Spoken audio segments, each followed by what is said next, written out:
Support printing Qur'ans for non-Muslims. Just £1 per copy. Contribute now for endless rewards. Link in the description. Assalamu alaikum guys, and welcome to another episode of Smile to Jannah. It has come to the end of the day, and today you probably have seen this image circulating all over Instagram. It was an image that was shared 40 million times in 24 hours. Now the image was AI generated, some say to evade the censors of Meta, and you had actors like Aaron Paul from Breaking Bad that uploaded it.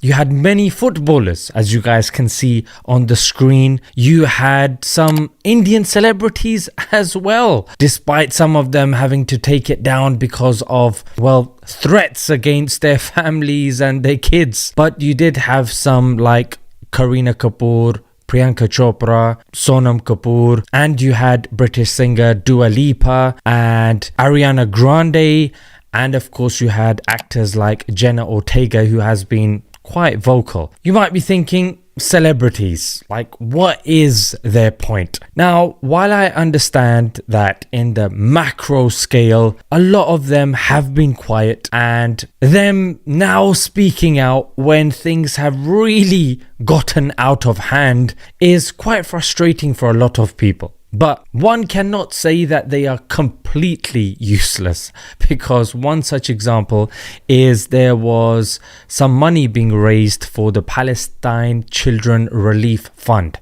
and as you can see it had raised 176,000. When Ariana Grande, a famous singer, picked it up and reposted it, encouraged other people to download, boom, very quickly it went up and crossed the $1 million mark. Some people naturally will just be sharing it just for the sake of sharing it, and it did have a virality about it. Yeah, and what made it so viral? Like I said, because it was AI generated, it went under the radar of the automatic censorship of Palestinian content. Number two, it also avoided a different type of censor, which is a censor of graphic violence and violence in general, probably. So that was number two. Number three was that it was added to the Instagram add yours feature, so people could literally repost it very quickly. And another reason could be that this image is very PG, very cartoony, very palatable for people. So because if they posted what's actually going on, naturally that's not everyone's cup of tea. They wouldn't want to upset their sponsors or, you know, the people that are backing them, whatever. So this is an image that gets the message across, but also doesn't upset certain people. When it comes to this issue, it doesn't matter what you say, it doesn't matter how politically correct you are, doesn't matter how honest you are, how objective you are gonna pee off the other side. And that's the reality of the situation that we're in. If you stay silent, you are complicit in the mass violence that's going on. If you speak out, then you're going to be shadow banned, cancelled, abused by people. So why not go for the latter and be on the right side of history? It's literally as simple as that. And the main reason for posting this and the reasoning behind the post, all eyes on Rafah. What is Rafah? I'll tell you very simply. Israel was bombing the north. So you take Gaza, it was bombing the north. It told people go to the south. That's a safe zone. So as they were coming down, naturally they were bombed as they were coming down because it's Israel. And as they came down, they then had tents. They settled down with their families. Oh, would you look at that?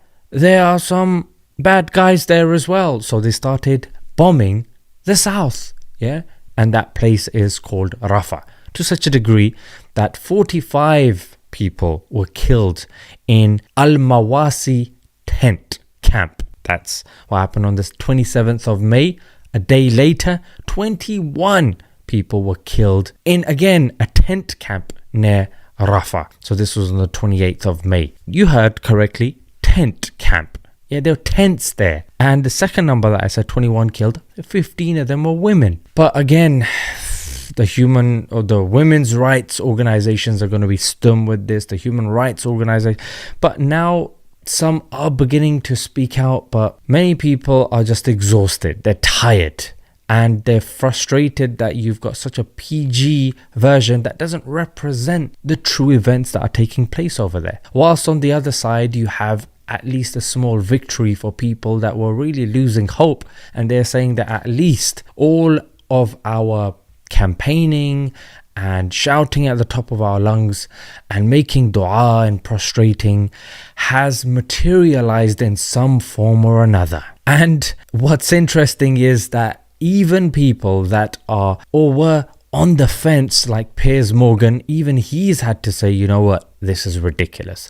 Because objectively, a couple of days before, the ICJ International Court of Justice said clearly for them to stop what they're doing in Rafah. So now they can't give that excuse that, oh, it's just the bad guys saying this sort of stuff. You've got objective people and organizations. I mean, how long are you going to continue with this lie and even support these people that are lying and committing such abhorrent acts? I'll leave that to you guys. Let's leave it there. Until next time, all eyes on Rafah.